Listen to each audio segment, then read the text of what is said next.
जय मसीह। प्रभु का धन्यवाद हो। फिर एक बार आप लोगों के बीच में एक गवाही को लेके आ गए हैं और हमारे बीच में एक भाई है और इसका बहुत बड़ा गवाही है, प्रभु कैसे इनको बचाया है। हम लोग इसी के जुबानी सुनेंगे, इसी के मुंह से सुनेंगे और आप लोग इस वीडियो में बने रहिए। हम लोग इस गवाही को सुने। आइए हम लोग भाई से बात करते हैं, सुनते हैं इनकी गवाही को। क्या नाम है आपका? मेरा नाम रंजीत कुमार ऋषिदेव। हाँ, सबको जय मसीह। मेरा नाम रंजीत कुमार ऋषिदेव है और आज हम थोड़ा सा अपना जीवन की गवाही बताना चाहते हैं आप लोगों को। जो प्रभु में हम नहीं थे तो मेरा जीवन उस समय बहुत बेकार था और हम काफ़ी पूजा पाठ कर रहे थे उस समय।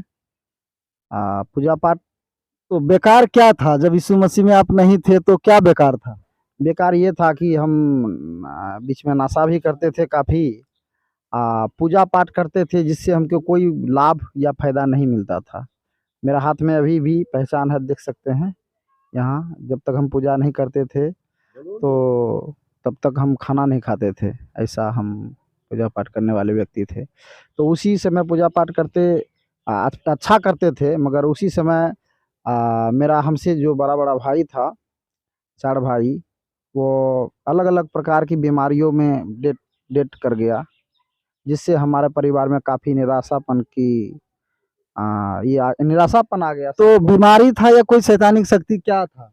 हाँ, शैतानिक शक्ति था, है ना। बहुत ओझा गुनी हम लोग दिखाए। कोई ओझा कहता था कि घर का देवी देवता मार दिया, कोई कहता था कि डायन मार दिया। ऐसे ऐसे तरह तरह के बात बोलते थे ओझा सब।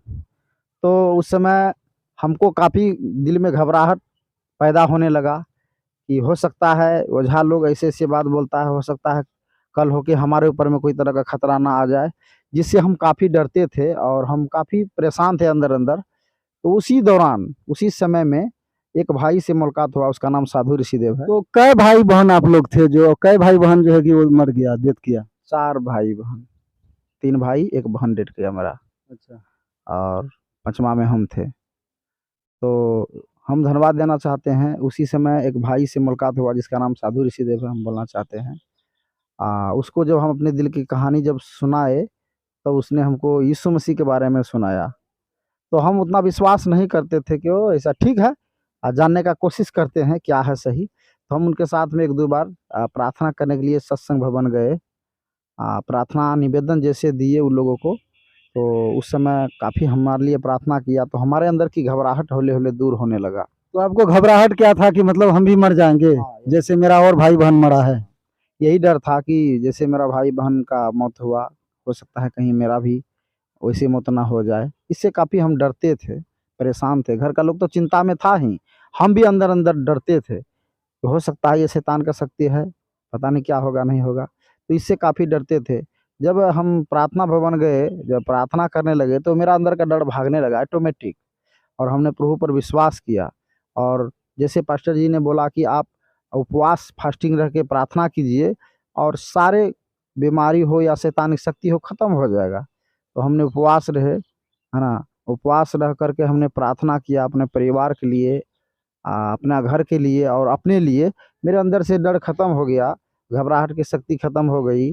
और उसके बाद मेरा मम्मी, मेरा पापा फिर अच्छा तरीक़ा से रहने लगा, खाने-पीने हम लोग काम-काज करने लगे। उसके बाद मेरा 2 भाई और मेरा मम्मी को जन्म लिया, एक बहन जन्म लिया। तो जब जब यीशु मसीह को माने हैं उस समय से अभी तक कोई घटना ऐसा नहीं हुआ है? ना, अभी तक तो कोई घटना नहीं हुआ है। बीच में हम बीमार हो गए थे, हम काफ़ी हमें पथरी का प्रॉब्लम हो गया था। तो उस समय काफ़ी हम परेशान थे, तो परमेश्वर से प्रार्थना किए काफ़ी, सब मेरा पत्नी भी प्रार्थना किया, तो परमेश्वर ने अभी तक भला चंगा रखा हमको। हम परमेश्वर को धन्यवाद देना चाहते हैं। तो अभी आप क्या करते हैं?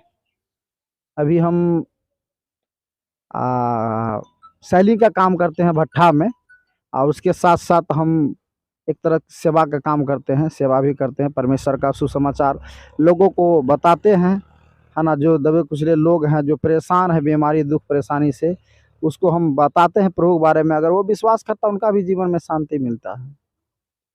तो ये था कारण यीशु मसीह को मानने का। जी। तो बहुत सारे लोग ऐसे भी बोलते हैं कि जो यीशु मसीह को मानता है उसका धर्म बदल जाता है, जाति बदल जाता है, तो आप क्या कैसे इसको देखते हैं? ना, ऐसा कोई बात नहीं है। यीशु मसीह के मानने से कोई जाति धर्म। आज मेरा नाम रंजीत कुमार ऋषिदेव है, हम रंजीत कुमार ऋषिदेव ही हैं। एक चीज़ तो बदला है जीवन में, जो हम कहना चाहते हैं सबको। पहले हम पूजा पाठ करने का बावजूद इतना भक्त थे हम, ये सब करने के बावजूद भी हम नशा करते थे। हम, ऐसा कोई नशा नहीं है जिसको हम नहीं खाए हैं, है ना। मगर प्रभु पर जैसे विश्वास किए तो ऑटोमेटिक मन से नशा का तो पूरा आदत ही खत्म हो गया।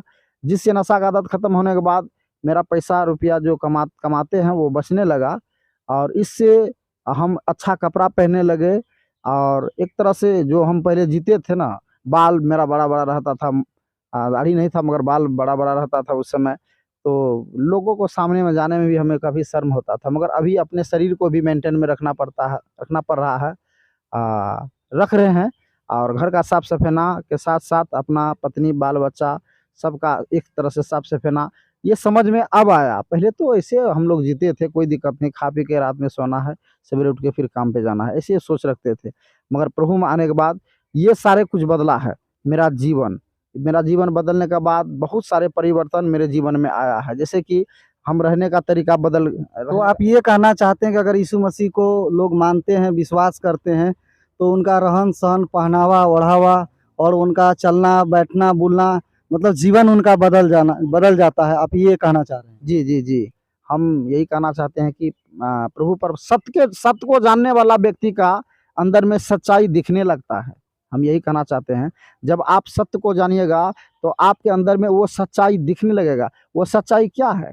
अगर आप शराब पी के अगर आप शराब पीते हैं, गुटखा खाते हैं, थू-थू कर रहे हैं बगल में, तो ये आपके जीवन में अच्छा नहीं दिखता है। अगर आप छोड़ दिए हैं तो आप ऑटोमेटिक एक अच्छा दिखने लगिएगा लोगों को सामने में। लोग आपकी तारीफ़ करेंगे, बड़ाई करेंगे कि नहीं लड़का बिल्कुल सही है, अच्छा है। अभी लोग मेरे बारे में बोलता भी है कि नहीं लड़का बिल्कुल अच्छा बदल गया है, शराब नशा नहीं करता है। तो यही सब चीज़ बदला है जीवन में। तो चलिए, ये गवाही था भाई का, भाई रंजीत जी का ये गवाही था, और भाई बहुत अच्छा बातों को रखा और बहुत अच्छा गवाही को बता रहा था कि ये यीशु मसीह को नहीं मानता था, लेकिन इनके घर में 4 भाई थे और बहन थे, और बता रहे हैं कि वो अलग-अलग तरह की बीमारी में और शैतानिक शक्ति इनके घर में बहुत ज़्यादा था, बहुत ज़्यादा पूजा-पाठ करता था, बहुत बलिदान देता था, बलि चढ़ाता था, खस्सी-बकरी चढ़ाता था, लेकिन तब भी शांति नहीं था, बहुत परेशानी था, और एक-एक करके 4 भाई इसका जो है कि मर गया एक ही परिवार से। और ये उस समय डर गया बहुत ज़्यादा, और डरा हुआ रहने लगा कि पता नहीं अब दूसरा नंबर मेरा ही होगा क्या? और बहुत घबराता था, और बहुत परिवार के लोग बहुत डर में रहता था, चिंता में रहता था।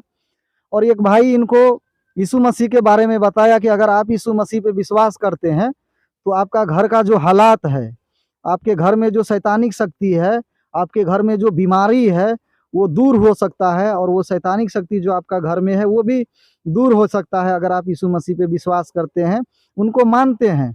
तब जाके बता रहे हैं रंजीत भाई कि ये उस भाई के बातों को माना और विश्वास किया, और उनके साथ पहली बार ये जो है कि यीशु मसीह का जो सत्संग होता है, प्रार्थना, वहाँ पर गया, और प्रार्थना में जाने के बाद जो है धीरे-धीरे करके इनके जीवन में जो इनके अंदर में जो डर था कि हम भी मर जाएँगे, अब मेरा नंबर आएगा, मेरा बारी आएगा, वो प्रार्थना करने से इनका अंदर का डर भाग गया, और अब इनको लगने लगा कि मतलब अब हमको कुछ नहीं होगा, क्योंकि प्रभु यीशु मसीह मेरा रक्षक है, वो हमको बचाएगा। तो डर जो है इनका जीवन से निकल गया, और उस दिन से जो है कि इनका जीवन से डर निकला, और आज तक ये प्रभु यीशु मसीह में विश्वास करके, और आज तक ये बने हुए हैं प्रभु यीशु मसीह में, और प्रभु यीशु मसीह के साथ चल रहे हैं। भाई एक चीज़ और बोलना चाहते हैं, जैसे हम पहले डरते थे कि पता नहीं शैतान की शक्ति फिर हमारा जान नहीं ले ले, तो ये डर हमेशा अंदर में रहता था। मगर अभी डर नहीं है, क्योंकि इसलिए डर नहीं है क्योंकि मरना तो एक दिन है ही है ना? मरना तो एक दिन है ही है सबको, इसलिए अब एकदम बिंदास की ज़िंदगी जी रहे हैं। और दूसरा बात हम कहना चाहते हैं, जो लोग धर्म के बात बोलते हैं कि ये धर्म परिवर्तन कर लिया है, धर्म बदल दिया है, ये गलत सोच है। यही सब बात देख कर, सुन कर हम सभी भाइयों से कहना चाहते हैं कि आप अपने सोच को मत बदलिए, है ना? आप उसको मत देखिए कि मेरा धर्म बदल रहा है, इंसान का कोई धर्म नहीं बदलता है। आप अगर सच्चाई को जानिएगा, तो आप स्वतंत्र मतलब आज़ाद हो जाइएगा। और आज़ाद होना अच्छा बात है। आप सत्य को जानिएगा तब तो आज़ाद होइएगा। कोई भी चीज़ है जब तक उसके बारे में सच्चाई आप नहीं जानते हैं तो आप आज़ाद नहीं हो पाते। आप उसके बारे में सच्चाई नहीं जानिएगा तो आप बदल नहीं पाइएगा। जी इसीलिए आपको सच्चाई जानना है। इसमें भाई कोई धर्म नहीं बदला। इंसान को धर्म बदल जाए तो वो इंसान से जानवर बन सकता है। मेरा तो कोई धर्म नहीं बदला है। हाँ, बदला है तो सिर्फ जीवन बदला, क्योंकि सब चीज़ परिवर्तन जीवन में ही हुआ है। हम शराब पीते थे, शराब अभी छोड़ दिए हैं। नशा करते थे, सारे कुछ नशा छोड़, गुटखा दिन में 25 गुटखा खाते थे, 25 पुड़िया, तो अभी हम नहीं खा रहे हैं। यही सब चीज़ बदला है। इसीलिए लोग कहता है कि धर्म परिवर्तन कर लिया। अरे धर्म परिवर्तन क्या किए? हम तो मन परिवर्तन किए हैं। और मन मेरा बदला तो पूरा परिवार बदलने लगा। मेरा मन बदला तो हम खुद बदल गए। ऐसे धर्म का नाम पे भाई कोई भी सच्चाई से मुंह मत मोड़िए। सच्चाई को जानिए और सच्चाई को जानिए। सत्य ही आपको स्वतंत्र करेगा, सत्य ही आपको आज़ाद करेगा। इसीलिए हम सबसे कहना चाहते हैं, आप सत्य को जानिए, धर्म को मत देखिए। आप सत्य को जानिए, सत्य को देखते देखते चलिए। आप धर्म को लेकर अगर चलिएगा तो आप सत्य को नहीं जान पाइएगा। इसीलिए मेरा कहना यह है कि आप सत्य को जानिए, है ना। सत्य आपको आज़ाद करेंगे। जी, तो अभी बता रहे थे भाई कि यीशु मसीह को मानने से किसी का धर्म या जाति नहीं बदलता है, बल्कि वो सत्य को जान जाता है और वो सत्य पे चलना शुरू करता है। और बता रहे भाई कि यीशु मसीह के मानने से जीवन बदलता है। जैसे अगर दारू पी रहा था, छोड़ दिया, गांजा पी रहा था, छोड़ दिया, नाना प्रकार की नशा कर रहा था, छोड़ दिया, तो नशा छोड़ देने से किसी का धर्म नहीं बदलता है, बल्कि उनका जीवन बदल जाता है ना। पहनावा ओढ़ावा, रहना, चलना, बोलना, बैठना, ये सब चीज़ बदल जाता है। तो यीशु मसीह जो है वो जीवन बदलता है, भाई का कहना है ना। सच में वो जीवन बदलता है। तो ये गवाही था भाई का, और बहुत अच्छा गवाही था। परमेश्वर इनको आशीष दे। और आप लोग भी इस वीडियो में बने रहिए, और फिर हम लोग मिलेंगे अगले वीडियो में, नेक्स्ट वीडियो में। धन्यवाद।